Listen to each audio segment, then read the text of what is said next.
Welcome to the Stage Podcast. This is a place for deeper conversations. Not conversations about becoming someone else, but conversations about becoming more fully yourself. Every week we step away from the noise of productivity, performance, and the endless pursuit of more to explore something much quieter, something far more human. Today I want to begin with a sentence that many people carry silently. A sentence that rarely gets spoken out loud. A sentence that can sit beneath our accomplishments, our responsibilities, our relationships, and even our smiles. It sounds like this. I thought I'd have this figured out by now. Maybe you've never said those exact words, but perhaps you felt them. You reach a birthday, you celebrate another year, people congratulate you, they tell you how successful you've become, how much you've accomplished, how much you've overcome. Yet somewhere beneath the surface is a quiet voice asking, then why do I still feel like I'm searching? The private conversation we rarely admit. There are conversations we have with other people, and then there are conversations we have with ourselves. Those private conversations are often far more revealing. They're the ones that happen while lying awake at 2 o'clock in the morning, while driving home in silence, while standing in the shower, while walking through a grocery store, while watching everyone else's lives seem to make perfect sense. They sound like, shouldn't I be farther along than this? Why do I still question myself? Why does everyone else seem so certain? Why am I still trying to figure out who I am? Perhaps the most difficult part isn't the questions themselves, it's believing we're the only ones asking them. We look around and see polished careers, beautiful families, successful businesses, confident leaders, people who seem to know exactly what they're doing. And without realizing it, we begin comparing their public certainty to our private uncertainty. It's a comparison we can never win. Because we aren't comparing reality. We're comparing our inner world with someone else's appearance. The invisible timeline. Most of us inherit a timeline without ever realizing we've accepted it. Somewhere along the way, we absorb the belief that life is supposed to unfold in a particular order. By this age, I should know what career I'm meant for. By this age, I should have financial security. By this age, I should understand relationships. By this age, I should feel confident. By this age, I should know exactly who I am. No one may have ever handed us that timeline, yet somehow we carry it anyway.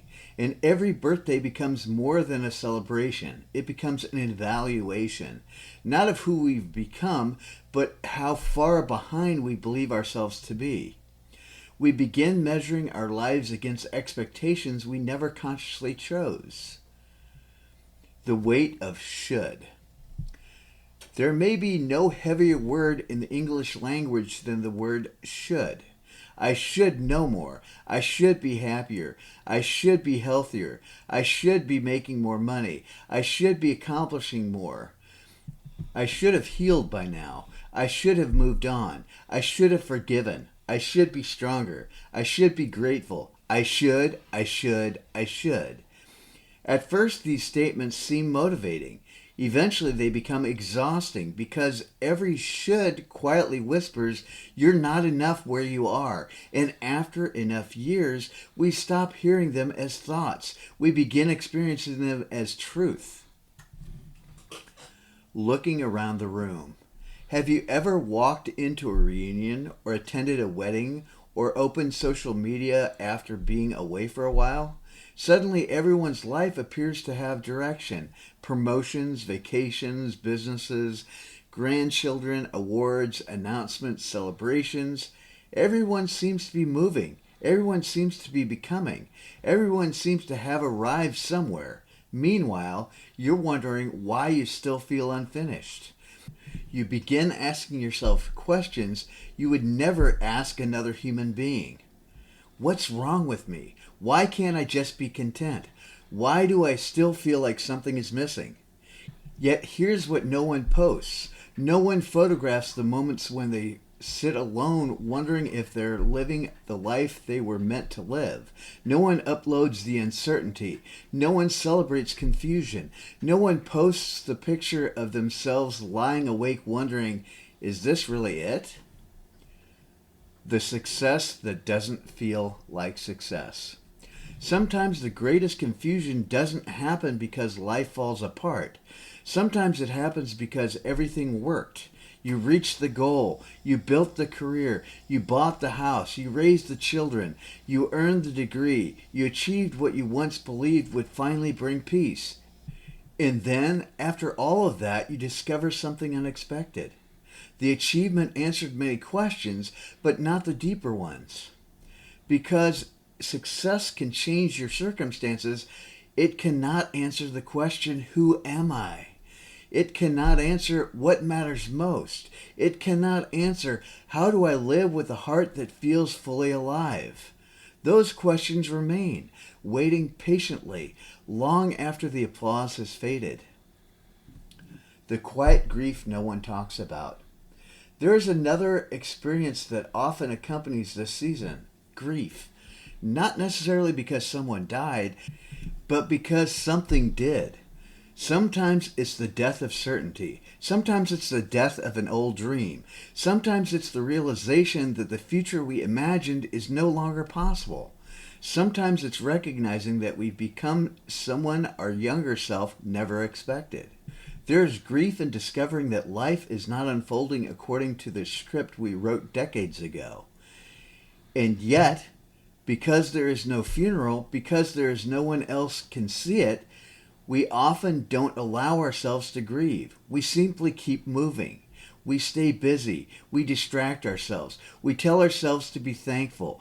Meanwhile, something inside quietly mourns. Not because life is bad, but because life has changed. The question beneath the question.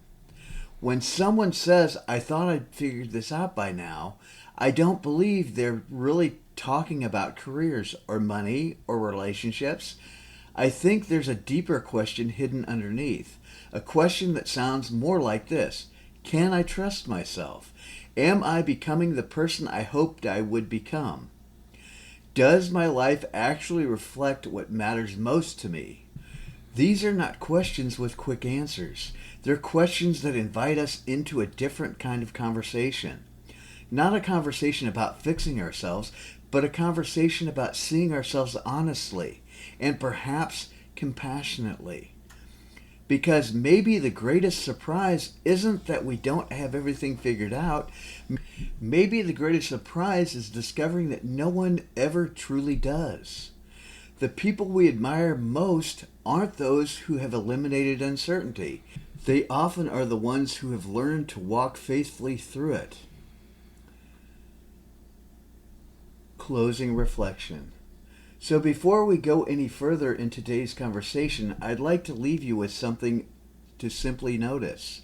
Not to solve, not to analyze, just to notice. Where in your life have you been quietly measuring yourself against an invisible timeline? Where have should and by now become heavier than curiosity and compassion? And what if, just for today, you set that timeline down? Not because you've given up, but because you're willing to meet yourself where you actually are. Perhaps that's where every meaningful journey begins. Not with having life figured out, but by having the courage to stop pretending that we do. Before we continue, I'd like to invite you to pause for just a moment. You don't need to answer these questions immediately. Simply allow them to settle into your awareness and notice what begins to arise. Reflection questions for part 1. Where in your life have you been quietly telling yourself, I should have figured this out by now? Reflection question number 2. What expectations are you holding yourself against, and where did those expectations come from? Reflection question number 3. If no one else's timeline existed, how differently might you see your own journey? Reflection question number 4. What emotions arise when you admit that you don't have all the answers? And reflection question number 5. Are you judging yourself for being in the season that may actually be asking for your patience rather than your performance? As you move into the next part of our conversation, don't search for answers. Simply remain curious. Sometimes awareness is the first movement towards transformation. As we close the first part of our conversation, I invite you to notice something.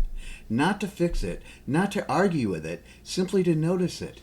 The invisible timeline. That quiet voice that keeps whispering, by now. By now I should be happier. By now I should have more confidence. By now I should have more money. By now I should know who I am. It's fascinating how those two little words, by now, can carry so much emotional weight. Because hidden inside them is an assumption. An assumption that life unfolds according to a schedule. That growth has a deadline. That wisdom arrives on time. That healing follows a calendar. But life has never worked that way. Nature doesn't work that way. Relationships don't work that way. Transformation certainly doesn't work that way. And yet, somewhere along the journey, we began believing that it should. The life we imagined. I wonder if you've ever found yourself remembering the person you thought you would become. Perhaps it happens when you look through old photographs, or you discover a journal you wrote years ago, or you remember conversations you had in your 20s or 30s. Back then, the future felt surprisingly clear. I'll be doing this. I'll live there. My career will look like this. My family will look like this. My body will feel like this. I'll finally feel confident. Most of us create an imagined future, not because we're foolish, but because hope naturally paints pictures. Hope imagines. Hope dreams. Hope creates stories about what life will become. There's nothing wrong with that. In many ways, those dreams help us move forward. The difficulty begins when we mistake our imagined future for a promise. When life unfolds differently, we don't simply lose a plan. Sometimes we feel as though we've lost ourselves. The weight of unlived lives. Psychologists sometimes speak about the lives we actually live and the lives we quietly continue carrying inside of us. The business we never started, the relationship that never happened, the degree we never finished, the move we never made, the opportunity we passed up, the version of ourselves we thought we'd become. These unlived lives have remarkable power, not because they are better, but because they remain untouched by reality. Reality is wonderfully imperfect. Imagined lives are always flawless. The career we never pursued never includes burnout. The relationship we never had never includes conflict. The dream we never lived never includes disappointment. Our imagination edits out the struggle, then compares our real life to an imaginary one. Of course, reality feels inadequate. Reality has to include mornings when we are tired, moments when we're uncertain, decisions we regret, conversations we wish we could have again. Life is beautifully unfinished. Fantasy never has to be. The burden of becoming someone. Many of us unknowingly organize our entire lives around becoming someone.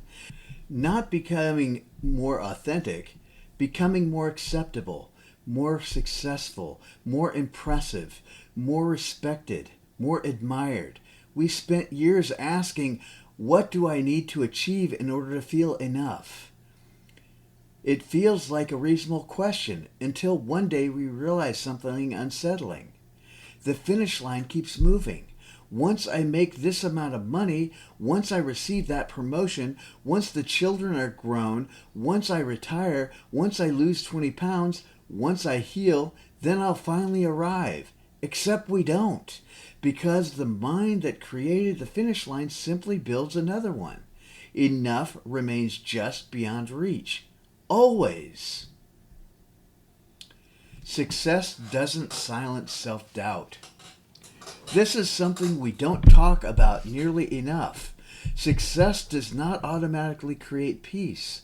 There are executives who doubt themselves, entrepreneurs who wonder whether they've built the right business, parents who question every decision they made, artists who secretly wonder if they're frauds, leaders who carry enormous responsibility while quietly wondering if they're enough.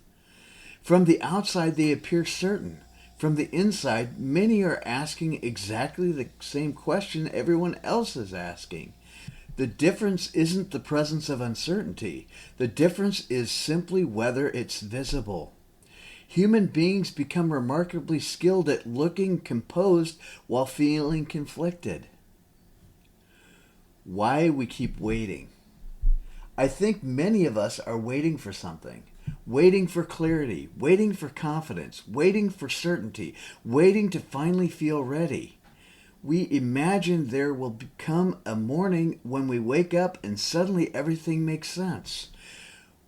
We'll know exactly what to do, exactly who we are, exactly where the life is leading us. Yet, if you speak with people in their 70s, their 80s, their 90s, many will quietly smile because they know something younger people rarely believe. Life doesn't suddenly become clear. It simply becomes more deeply lived. Wisdom isn't certainty. Wisdom is learning to remain present while uncertainty never arrives. The conversation no one prepared us for. When we're young, people prepare us for success. They teach us how to achieve, how to compete, how to perform, how to produce, how to earn, how to build. Very few people prepare us for seasons of uncertainty. No one tells us there may come a season when the old version of you no longer fits. There may come a season when your questions become more important than your answers. There may come a season when productivity slows while your soul quietly reorganizes itself. And because no one told us that, we assume something must be wrong. Perhaps nothing is wrong at all. Perhaps life has simply invited us into a different classroom. The fear beneath uncertainty. When people say they fear uncertainty, I'm not convinced uncertainty is actually what they're afraid of. I think they're afraid of what uncertainty seems to imply. What if I've wasted my life? What if it's too late? What if I missed my chance? What if everyone else is moving forward while I'm standing still? Those questions can feel overwhelming, not because they're necessarily true, but because fear rarely asks honest questions. Fear asks questions that assume the worst. It tells stories. It predicts endings. It imagines futures that haven't happened. And when we believe these stories, we begin living as though they're facts. The exhaustion of carrying expectations. There's another kind of fatigue that many people experience. It's not physical. It's not even emotional. It's existential. It's the exhaustion of trying to become the person we believe we're supposed to be, instead of allowing ourselves to become the person we're actually becoming. That kind of exhaustion is difficult to explain. You can't sleep 8 hours, take a vacation, exercise, eat well, meditate, and still feel tired. Because the fatigue isn't coming from what you're doing. It's coming from who you are trying to be. Trying to maintain an identity that no longer fits requires enormous energy. No wonder so many people feel weary without understanding why. Perhaps you're not behind. I want to gently offer a possibility. Not a conclusion, just a possibility. What if you aren't behind? What if you're simply reached a place where the old measurements no longer work? What if your life is asking different questions now than it asked 10 years ago? What if your worth has never depended on keeping pace with anyone else's timeline? And what if the person you're becoming cannot emerge until you stop comparing yourself to the person you thought you'd become. Those aren't easy questions, but perhaps they're more life-giving than constantly asking, why haven't I figured this out yet? Closing reflection. As we come to the close of this part of our conversation, I'd like to leave you with one final thought. The greatest transformations in our lives rarely announce themselves with certainty. More often, they begin with discomfort, with confusion, with disappointment, with the unsettling realization that life we planned no longer matches the life we're living. Maybe that isn't failure. Maybe it's an invitation to loosen your grip on the timeline you've carried for years. An invitation to stop measuring your life by how closely it resembles your expectations. An invitation to believe that becoming is not a race, and wisdom is not awarded for arriving first. Because perhaps the most honest thing any of us can say is not, I figured life out. Perhaps it's simply, I'm still becoming. And if that's true, then maybe you're not late after all. Maybe you're exactly where growth has quietly been waiting for you. As we've explored the invisible timelines, the unlived lives, and the expectations we've quietly carried, I'd like to leave you with a few more questions. Not because questions create uncertainty, but because good questions often create freedom. Reflection questions for part 2. Whose definition of success have you been trying to live? Reflection question number 2. Is there a version of yourself you've been grieving without realizing it? Reflection question number 3. What dream, expectation, or identity might be asking to be released, not because it failed, but because you've outgrown it? Reflection question number 4. Where are you still measuring your worth by achievement instead of authenticity? And reflection question number 5. If you truly believed you weren't behind, what would change about the way you see yourself today? Perhaps the greatest invitation isn't to figure out your life. Perhaps it's to become more fully present within it. As we've journeyed together today, I want to return to the sentence that brought us here. I thought I'd have this figured out by now. At first glance, it sounds like a statement. But if we listen more carefully, it is really a confession that we've been carrying expectations we were never meant to carry. A confession that we believed certainty was the destination. A confession that we quietly judged ourselves for still asking questions. But what if the problem isn't that you haven't figured life out? What if the problem is that you've believed life was ever meant to be figured out in the first place? Think about the most meaningful relationships in your life. Did you ever completely figure them out? Think about being a parent. Did there ever come a day when you finally said, I've mastered this? Think about love. Think about grief. Think about purpose. Think about becoming. The deepest parts of life don't offer themselves to people looking for conclusions. They reveal themselves to people willing to remain in relationship with the questions. Perhaps wisdom isn't arriving at certainty. Perhaps wisdom is becoming comfortable enough with yourself that uncertainty no longer feels like failure. The people we admire most. I've had the privilege of meeting people from many different walks of life. Healthcare professionals, business owners, executives, laborers, educators, parents, retirees, people who have built remarkable careers, people who have lost everything and started over. And do you know what surprised me the most? The people I admire the deepest are rarely the ones who seem to know everything. They're the people who have become deeply human.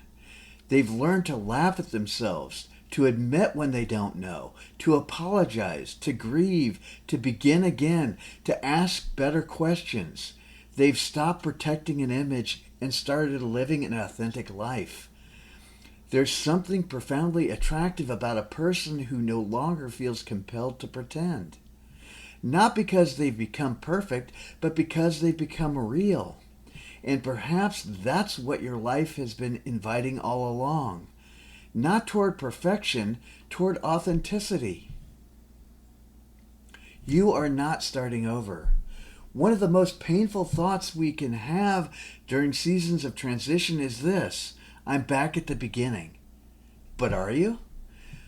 Or are you standing at a new beginning with everything you've already lived? Those are two very different things. The younger version of you had enthusiasm. Today's version has experience. The younger version had dreams. Today's version has wisdom born from disappointment. The younger version had confidence built upon possibility. Today's version has resilience built upon reality. You are not becoming less, you are becoming layered. Every success, every failure, every relationship, every heartbreak, every unexpected detour, every season of uncertainty, none of it has been wasted. It has all become part of the person who is listening to these words right now. You are carrying far more strength than you often give yourself credit for. Not because life has been easy, but because it hasn't. But because you're still here, still asking, still searching, still hoping, still becoming. What if the season is sacred? Our culture teaches us to rush through uncertainty, fix it, solve it, optimize it, escape it. But nature doesn't rush. The seed doesn't apologize because it isn't yet a tree. The river doesn't criticize itself because it bends. The seasons don't compete with one another. Winter does not try to become spring. Spring doesn't resent summer. Everything unfolds according to its own rhythm. Why do we believe human beings should be any different? What if the season, the one you have been trying desperately to leave, is actually doing important work within you? What if the questions are shaping you? What if the waiting is softening you? What if the uncertainty is teaching you to trust something deeper than certainty itself? Perhaps this isn't a season to escape. Perhaps it's a season to inhabit, fully, patiently, courageously. The freedom of letting go. There comes a moment in every meaningful transformation when we loosen our grip. Not because we've stopped caring, but because we've stopped trying to control what cannot be controlled. We release the timeline. We release the comparison. We release the imagined version of ourselves we've spent years trying to become. And in that release, something remarkable happens. We finally have room to meet the person we've actually become. Not the perfect version, not the impressive version, the authentic version. The version capable of loving more deeply, listening more carefully, leading more compassionately, living more honestly. That person has been here all along, waiting patiently beneath every expectation. An invitation instead of an answer. If you've been waiting for this episode to tell you exactly what to do next, I'm going to disappoint you. Because I don't believe your life needs another formula. I don't believe your heart is asking for another checklist. I think that it's asking for permission. Permission to stop pretending. Permission to stop comparing. Permission to stop measuring your worth by an invisible finish line. Permission to trust that becoming is not a destination. It is a way of living.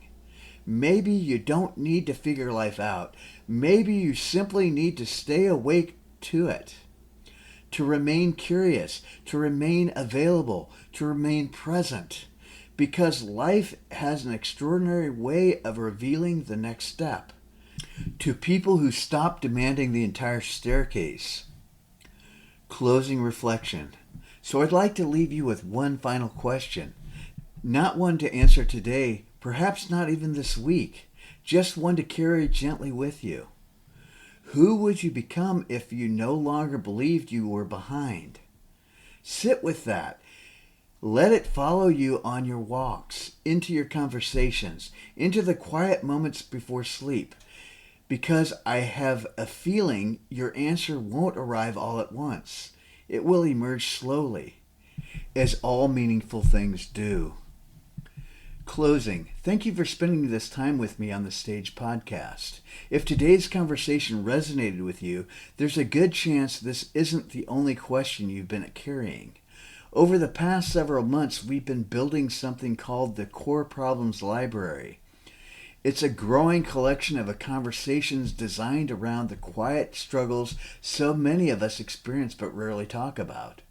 Not productivity hacks, not quick fixes, but thoughtful explorations of the moments that shape our lives. Questions like, what do I do when everything feels like too much? How do I quiet a mind that never seems to stop? What do I do when I've been pulled in too many directions? How do I find what truly matters again? And now, I thought I had this all figured out by now. If today's episode felt like someone had finally put words to an experience you've been carrying, I invite you to continue the journey.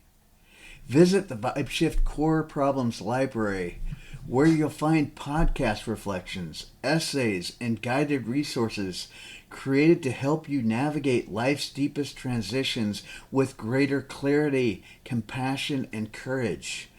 Because you don't have to have life figured out to begin living it more fully. Until next time, be gentle with yourself. Stay curious. Trust your becoming. And remember, the goal was never to arrive as a finished person. The invitation has always been to become more fully, more honestly, and more courageously yourself. One moment, one question, and one step at a time. Part 3, Reflection Questions. As we bring today's conversation to a close, I'd like to leave you with a final invitation. These aren't questions to answer quickly. They're companions for the coming days. Questions to carry with you on your walk, in your quiet moments, and in the spaces between your responsibilities. Reflection question number 1. Who are you becoming beneath all the roles you've carried? Reflection question number 2. What if the season isn't delaying your life but preparing you for it? Reflection question number 3. What expectations are you finally ready to set down? Reflection question number 4. What would it feel like to trust yourself even without knowing exactly what comes next? And finally, reflection question number 5. And perhaps the deepest question of all, if you no longer believed you were behind, who would you become?